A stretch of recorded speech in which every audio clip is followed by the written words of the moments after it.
Amoebic മസ്തിഷ്ക ജ്വരം ബാധിച്ച തളിപ്പറമ്പ് പരിയാരത്തെ 3.5 വയസ്സുകാരൻ കുളിച്ച കാരക്കുണ്ട് വെള്ളച്ചാട്ടത്തിൽ നിന്നും മെഡിക്കൽ സംഘം ശേഖരിച്ച വെള്ളത്തിന്റെ പരിശോധനാ ഫലം നെഗറ്റീവ്. പോണ്ടിച്ചേരി ലാബിൽ നിന്നുള്ള പരിശോധനാ ഫലമാണ് നെഗറ്റീവായത്.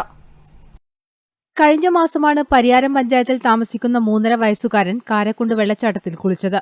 തുടർന്ന് കുട്ടിക്ക് പനിയും തലവേദനയും ബോധക്ഷയവും ഉണ്ടായതിനെ തുടർന്ന് ജൂലൈ 19 പരിയാരം ഗവൺമെന്റ് മെഡിക്കൽ കോളേജിൽ പ്രവേശിപ്പിക്കുകയായിരുന്നു. തുടർന്ന് നടത്തിയ സ്രവ പരിശോധനയിൽ പോസിറ്റീവായതിനാൽ കോഴിക്കോട് ബേബി മെമ്മോറിയൽ ആശുപത്രിയിലേക്ക് മാറ്റുകയും ചെയ്തു. കടന്നപ്പള്ളി പാണപ്പുഴ പഞ്ചായത്ത് പരിധിയിലെ കാരക്കുണ്ട് വെള്ളച്ചാട്ടത്തിൽ നിന്നാകാം ബാക്ടീരിയ ബാധയുണ്ടായത് എന്ന നിഗമനത്തിലാണ് ഡിഎംഒയുടെ നിർദ്ദേശപ്രകാരം ജില്ലാ സർവൈലൻസ് ഓഫീസർ ഡോക്ടർ കെ.സി. സച്ചിന്റെ നേതൃത്വത്തിലുള്ള മെഡിക്കൽ സംഘം ജൂലൈ 20 കാരക്കുണ്ടിലെത്തി വെള്ളത്തിന്റെ സാമ്പിൾ ശേഖരിച്ചത്. രോഗബാധിതനായ കുട്ടിയുടെ വീട്ടിലെ വെള്ളത്തിന്റെ സാമ്പിളും സംഘം ശേഖരിച്ചിരുന്നു. സാമ്പിളുകൾ പോണ്ടിച്ചേരി ലാബിലാണ് പരിശോധന നടത്തിയത്. കാരക്കുണ്ട് വെള്ളച്ചാട്ടത്തിലേക്കുള്ള പ്രവേശനം കടന്നപ്പള്ളി പാണപ്പുഴ പഞ്ചായത്ത് ഇടപെട്ട് നിരോധിച്ചിരുന്നു. പരിശോധനാ ഫലം നെഗറ്റീവായതോടെ കുട്ടിക്ക് എവിടെ നിന്നാണ് അമീബിക് മസ്തിഷ്ക ജ്വരം ബാധിച്ചത് എന്ന കാര്യത്തിൽ അവ്യക്തത തുടരുകയാണ്. News bureau, Taliparamba.